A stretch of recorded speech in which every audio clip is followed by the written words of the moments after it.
All of his co-workers were gone. What could it mean? Stanley decided to go to the meeting room. Stanley picked up the bucket and smiled. He'd never be alone again, not truly alone, not with the bucket around. Stanley clutched the bucket tightly to his chest and entered the... This was not the correct way to the meeting room, but Stanley had felt the bucket calling to him, telling him that the employee lounge was simply the place to be. And here it was. Had the bucket turned out to be correct? Was this better than the meeting room? Yes, Stanley thought to himself. Yes, perhaps it truly was. How insightful the bucket turned out to be. No, never mind. The bucket was wrong. Stanley took the door on his left to go back to the meeting room. And so the two of them detoured through the maintenance section and walked straight ahead to the opposite door.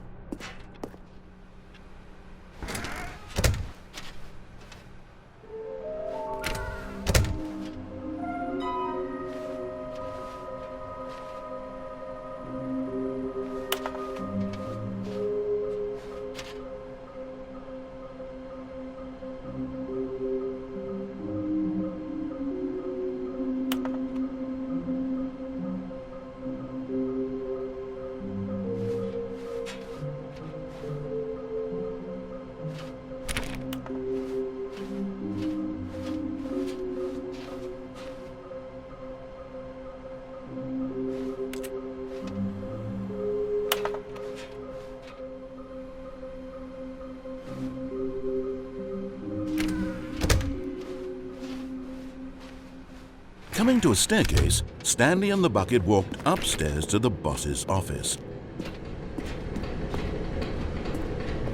But Stanley just couldn't do it.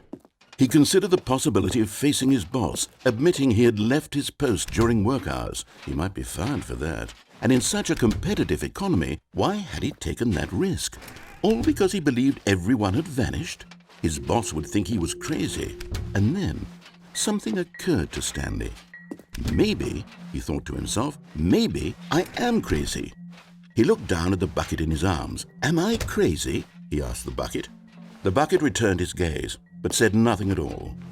That's strange, Stanley thought. Usually the bucket is a source of guidance and wisdom for me in difficult times such as these. He held the bucket close, yet felt none of its familiar reassurance and comfort. And that's when Stanley realized, this isn't my bucket.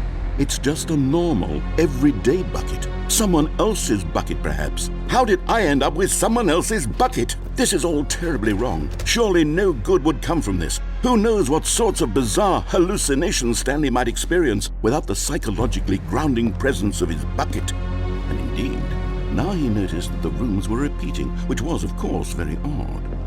And now he felt himself floating off the ground. Oh, gracious, he exclaimed. Without my bucket, I've gone truly mad. Where is it? I must find it. Far off in the distance now, he heard it, calling to him. Stanley! Stanley, it's me, the bucket. Could it truly be? He rushed forward from room to room, passing by one bucket after the next. None of them were his. None of them were his special bucket. Come to me, Stanley. Find me. He had to find the bucket. He had to return to his old friend. It was the only way to truly restore his sanity. And then suddenly, he froze dead in his tracks. He knew where the voice of the bucket had been coming from. The real bucket was inside of him all along. It was incredibly painful. Stanley doubled over in agony and blacked out.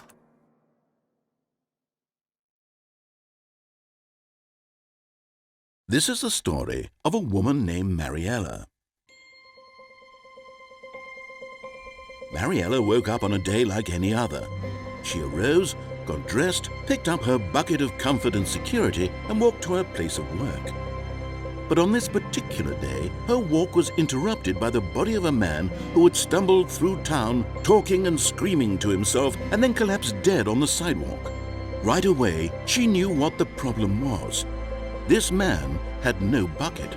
Of course he'd gone mad, ranting and raving about a narrator describing all of his actions and how everything is predetermined and free will is an illusion and it's all just a video game. It could all have been prevented if only he'd taken his bucket with him.